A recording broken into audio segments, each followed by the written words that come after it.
Hello, I'm David Ephraim Larkin. I'm here to resume my game of Skyrim. I'll be playing today from now until 2 p.m. This is Wednesday, July 22nd, 2026. I am currently wrapping up my business on the island of Solstheim. I have recently cleared out the Draugr yet again from the crypt, which I co-own with the main day-to-day manager, who is evidently making some progress in excavating this area and looking for whatever treasures are contained within, at the cost of draining the local economy of all workers and money. But I've been helping that along with the view of some ultimate greater good in mind, and of course my personal advancement. And I'm currently at the site. I can't do anything now, but when he sends a message later, I'll be back here with more gold and more help for whatever problems may be at hand. And so I'm currently free to wander on the island while matters here progress. I'm going to go east and talk to the elf Neloth, who I have some ash for him. I extracted from an ash spawn I managed to kill. I used an ash extractor to get it. I'm going to swine with his ash and get whatever reward he has to deliver. And then I'm going to wander around the island looking for sites offering these harmonic crystals, which can use to open locked doors in a certain dungeon. I used 2 to open 1 door already. Now I need 3 to open the next door.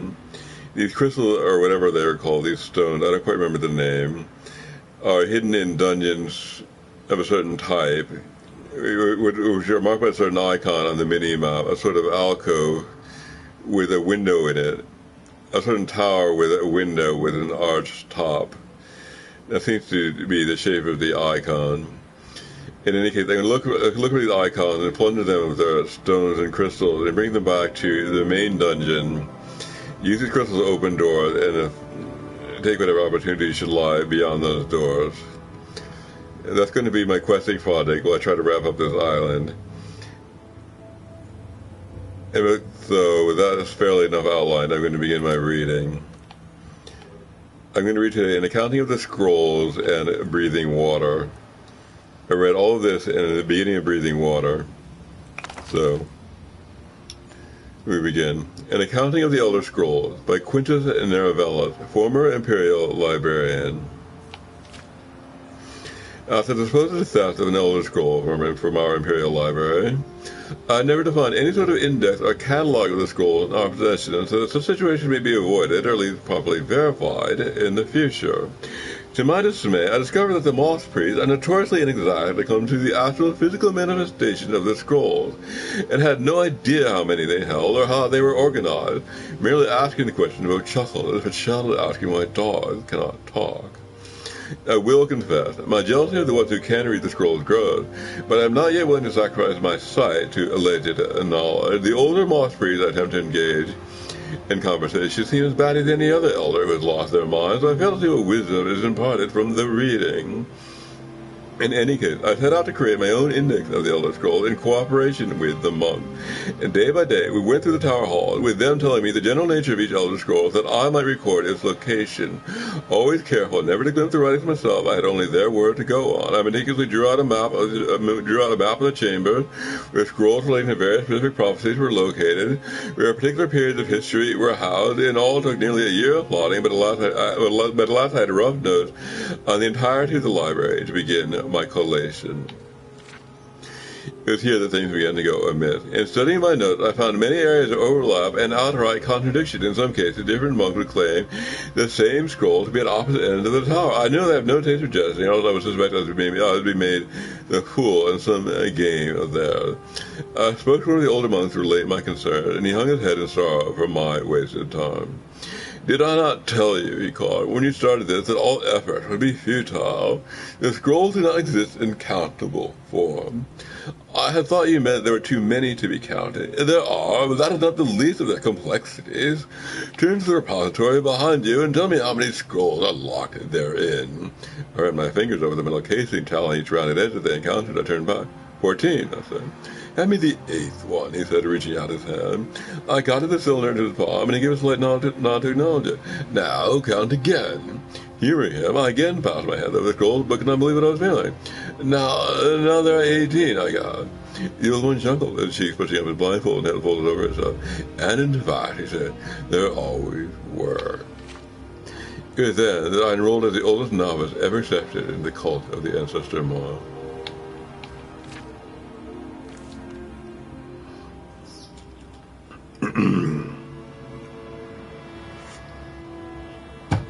That would need a great mystery. Now, next one, Breathing Water, by Halil Merm. He walked through the dry, crowded streets of Balafel, glad to be among so many strangers. In the wars of Vivek, he had no such anonymity. They knew him to be a smuggler, but here, he could be anyone. A lower-class peddler, perhaps, a student even. Some people even pushed against him as he walked past. And as to say, we would not dream of being so rude and all that you don't belong here. Theron Rellis was not in any of the towers, and if we knew she was somewhere, perhaps found a tenement window or poking around in the dunghill for an exotic ingredient for some spell or other. He knew little of the ways of sorceresses, but that they always seemed to be doing something eccentric because of his prejudice. He nearly passed by the old Dunmer woman having a drink from a well, a super say, but he knew from the look of her that she was Theron Rellis, the great sorceress. I have gold for you, he said to her back, if you teach me the secret of breathing water. He turned around. A wide-awake grin stretched across her weathered features. I ain't breathing, boy. I'm just having a drink. Don't mock me, he said stiffly. Either you're Theron Rellis and you will teach me to spell breathing water, or you aren't. Those are the only possibilities. If you're going to learn to breathe water, you're going to have to learn there are more possibilities than that, boy. The school of alteration is all about possibilities, changing patterns, making things be what they could be. Maybe I ain't Theron Rellis, but I can teach you how to breathe water. She wiped her mouth dry. Or perhaps I am Theron Rellis, and I won't. Or maybe even I can teach you to breathe water, but you can't learn. I'll learn, he said, simply. Why don't you just buy yourself a spell of water breathing or potion over the Mage's Guild? That's how it's generally done. They're not powerful enough. He said, I need to be underwater for a long time. I wanted to pay whatever you ask, but I don't want any questions. I told you could teach me. What's your name, boy? That's a question, he replied. His name was Therian Windlaw, but in Vivek they called him the Toll Man. His job, such it was collecting a percentage of the loot from the smuggler. When they came into harbor, to bring to his boss in the kimono tong. His job, such it was collecting a percentage of the loot from the smuggler when they came into harbor to bring to his boss in the kimono tong. Of the value of that percentage, he earned another percentage. In the end, it was very small indeed. He had scarcely any gold of his own, and what he had, he gave to Theron Rellis. The lessons began that very day. The sorceress brought her pupil, who she simply called a boy, out to low sandbank along the sea. I'll teach you a powerful spell for breathing water, she said, but you must become a master at it. As with all spells and all skills, the more you practice, the better you get. Even that ain't enough. To achieve true mastery, you must understand what it is you're doing. It ain't simply enough to perform a perfect thrust of a blade. You must also know what you're doing and why. That's common sense, says Therian. Yes, it is, says Theron, closing her eye. But the spells of alteration are all about uncommon sense, the infinite possibilities, breaking the sky, swallowing space, dancing with time, setting ice on fire, believing that the unreal may become real. You must learn the rules of the cosmos and then break them. That sounds very difficult, replied Therian, trying to keep a straight face. Theron pointed to the small silver fish darting along the water's edge. They don't find it so. They reach water just fine. That's not magic. What I'm saying to you, boy, is that it is.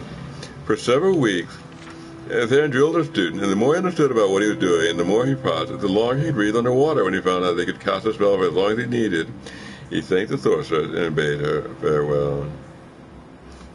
One last lesson I have to teach you, she said. You must learn that desire is not enough. The will end your spell no matter how good you are, no matter how much you want it. That's a lesson I'm having not to learn, he said, unless it wasn't for the short journey back to Vivek. The works were much the same, with all the same smell, the same sound, the same character. His boss had found a new tollman he learned from his mate. They were still looking out for the smuggler ship Morodron, but they had given up hope of ever seeing him. They knew they would not. He had seen it leak from the wharf a long time ago. On a moonless night, he cast a spell and dove into the thrashing river wave. He kept his mind on the world of possibilities. That book could sing, that green was blue, that water was there, that every stroke and kick brought him closer to the sunken ship filled with treasure. He felt magic surge all around him as he pushed his way deeper down. And he saw a ghostly shadow of the Morodron, its mouth billing the wind of deep water current. He also felt the spell begin to fade. He'd break reality long enough to breathe water, all the way back up the surface, but not enough to reach the ship. The next night he dove again, and this time the spell was stronger. He could see the vessel in detail, clotted over and dusted in sediment.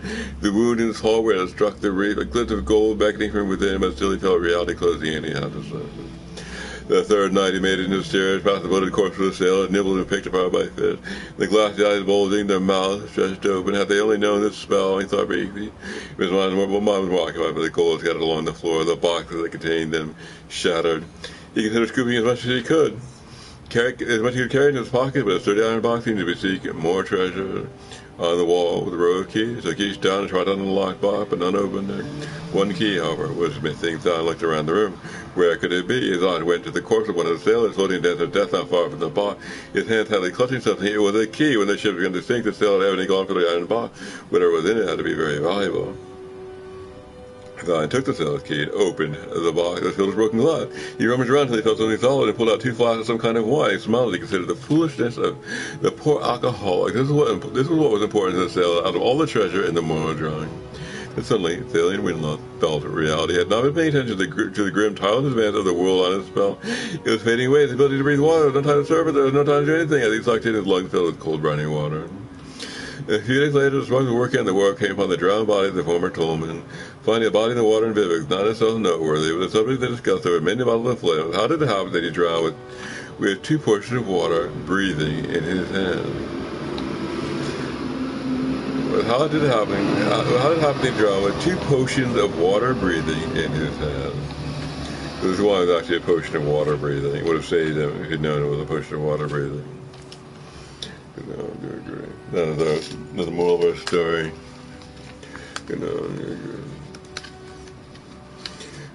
And mocking others who failed. Do not take advantage of the wisdom, which, if you could have taken it, would have completed your solution and made you actually work. So you need to not mock them for failing, because they still cover some angle that you need to have, and your approach is going to work without it.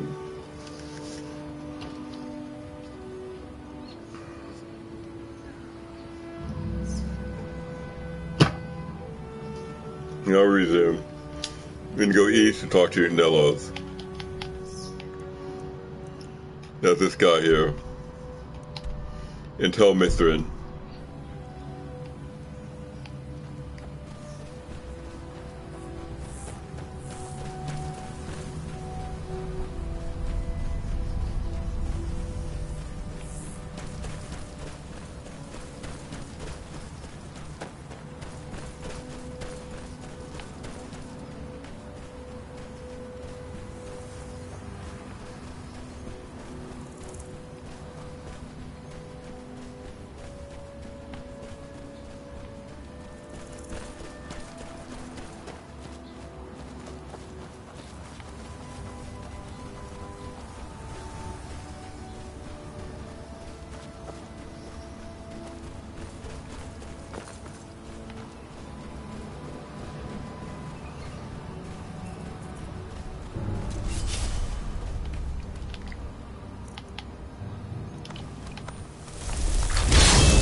I wonder if a dragon could be captured alive. It would make a fascinating test subject. I have the ash sample. Well, I'm hoping to do something similar. If I could connect a living being to the forces of the Red Mountain, well, that would be formidable. I'm still waiting for that ash sample from a... Well done. Here are some septums for your troubles. If you come back in a day or two, I should have the spell worked out. You can buy it from Talvis.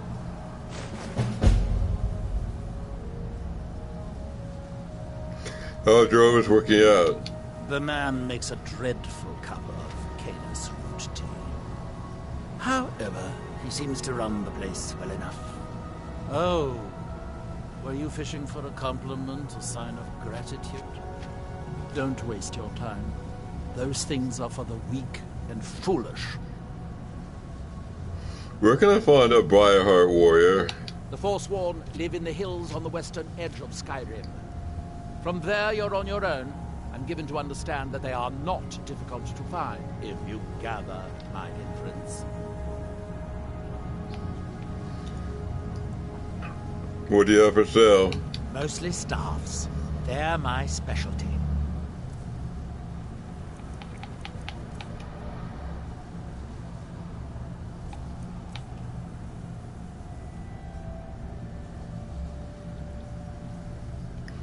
Can you train me in enchanting? Don't be ridiculous. Of course I can. The question is, should I? I suppose if it's going to be done right, I'll have to do it.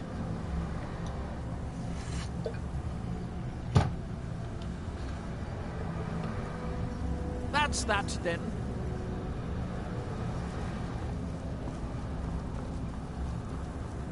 What I'm going to do is sleep and then come back here and try to get more training in where he teaches. It might be conjuration. And then I'll sell some more stuff to get my gold back.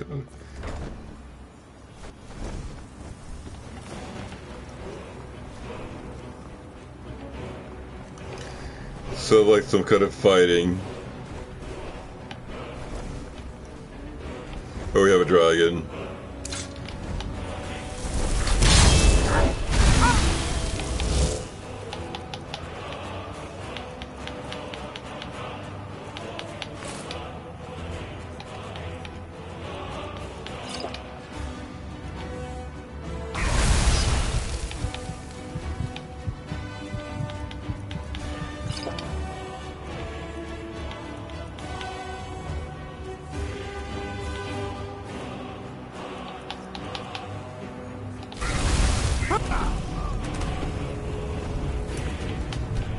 That was very intense fire.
I'm gonna spend my shout on Dragon Ass.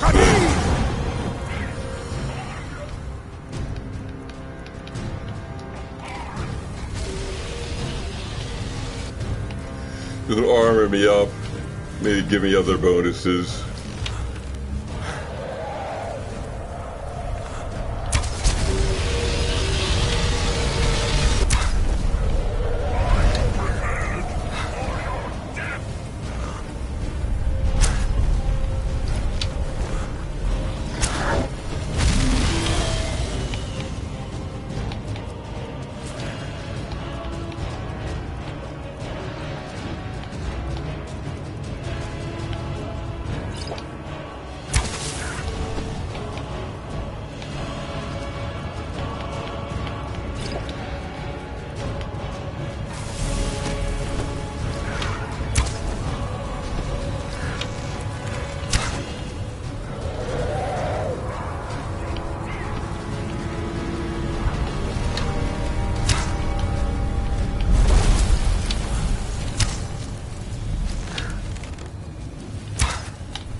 They gave them a dose of battle fury. Improve their attack speed.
Okay, I did kill the dragon. Now I'm ready to resume my original mission of sleeping and gaining a level. Actually, it doesn't seem I am ready. Almost only. Alright, I guess what I do now then is wander over Skyrim looking for the dungeon containing these harmonic crystals. That would be the mark. They look like this. These little icons. I can use and find more of these. I go in, I grab the crystals, I take them to Kagurmates here, and I use these crystals to open doors here and exploit opportunities. That's my understanding of this storyline. So look for versions of these I haven't found, and plunder them for the crystals, and bring the Kagurmates to somehow cash in. So I'm going to do that while this guy here is bringing up his spell, which I'll have an opportunity to buy later in a couple of days. And this guy here is doing something with his workers. I can check in with that also. For now, I'm going to look for these dungeons.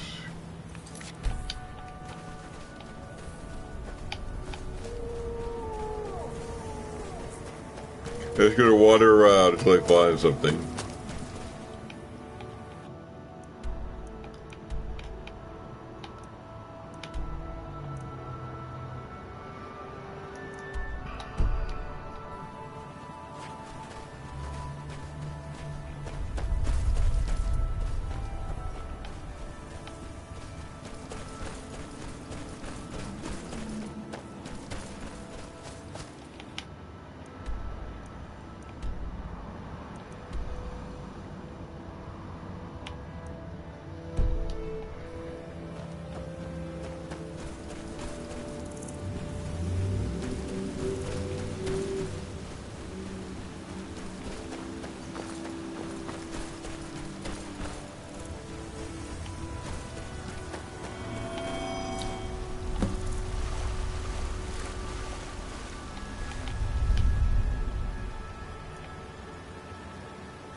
Looks like I've been in here.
Alright, now I could go here and sell in my East Empire pending, but that is not a major matter.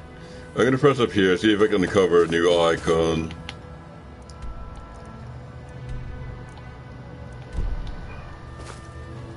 Here's something. A cave.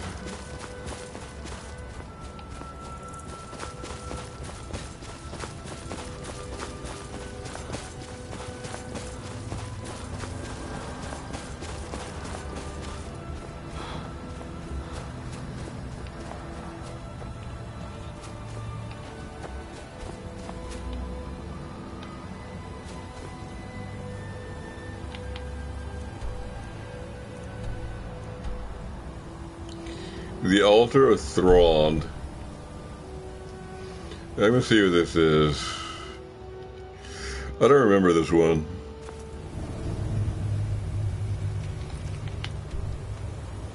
It looks like I haven't been in here. So I'm just gonna say.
Well, I don't know what that was.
Looks like I'm done here. I just ain't gonna move out.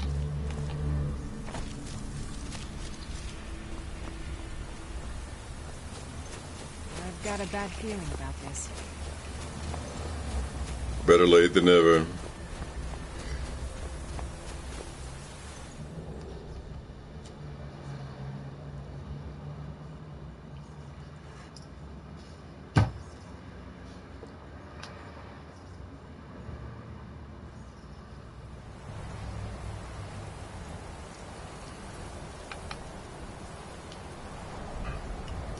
I see that it's late. I don't want to go any further north in the cold, so I'm going to spend the night here.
I'll take this one. Respite. Healing spells also restore stamina.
Definitely something here. What are those icons?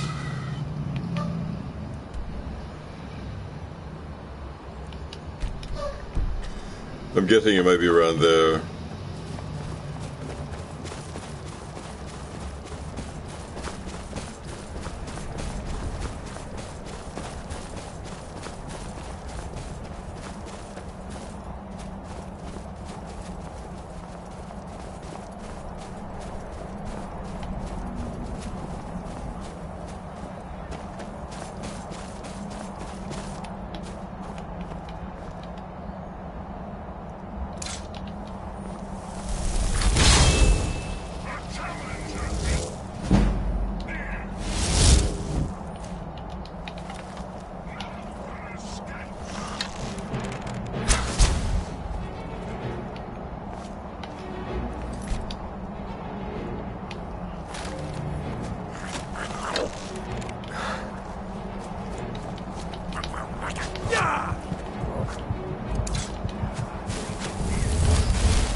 I found my way into this strange vessel.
Yes, that's all there is here.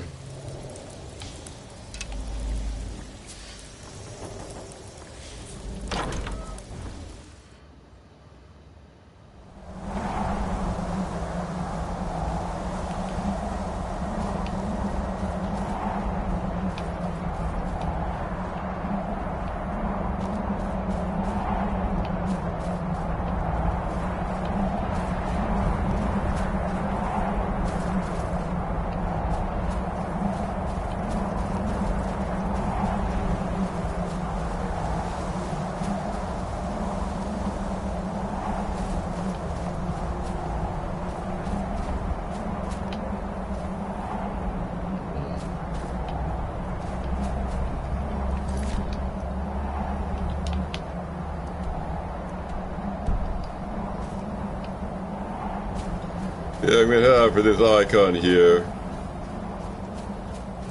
This little, I don't know, tower or something here. Shieldish sort of icon.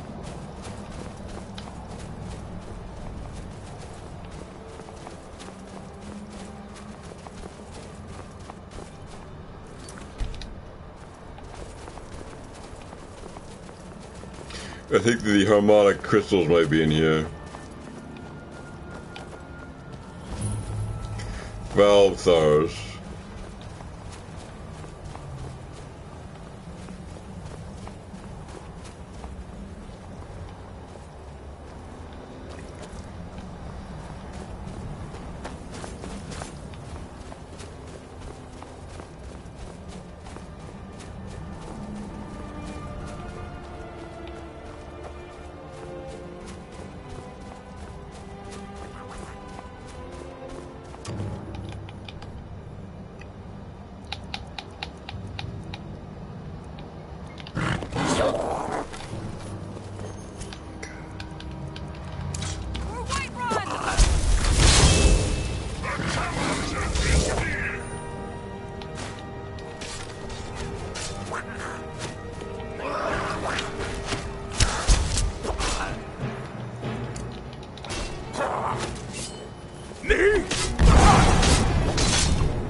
Oh yes, regarding the monitor, the computer monitor I ordered.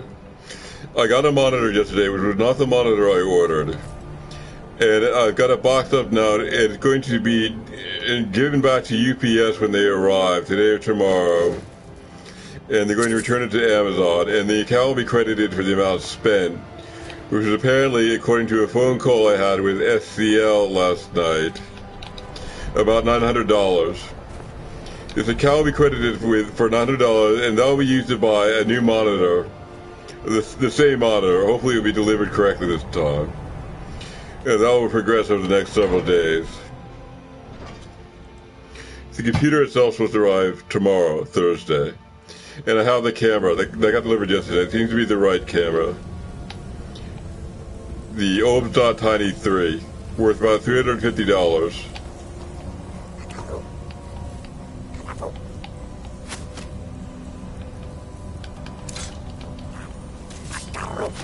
So pay me through SCL seems to work for now, or will work once it's ironed out. So I guess it doesn't need any updating. We can let it stand for a while at least. I spoke to her on the phone. Our understanding is reasonably good. Does not seem to be a problem. Guess we can leave this pay procedure in place.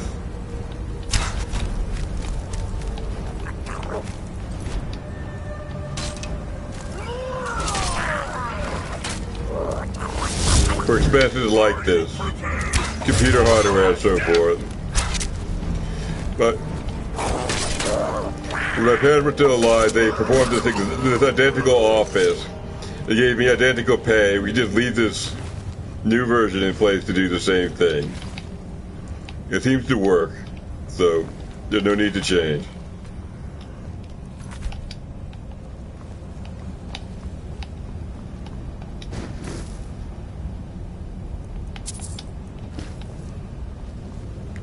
For the purposes of my survival in this computer business, that's all the money I need. I don't require any more.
Looking outside as they go to civil war.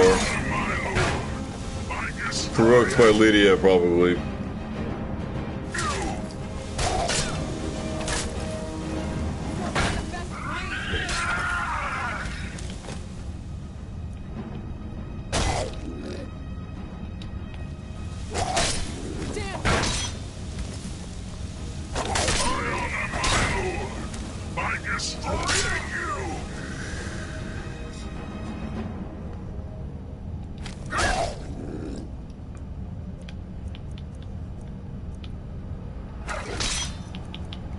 I'll try to expel my guy.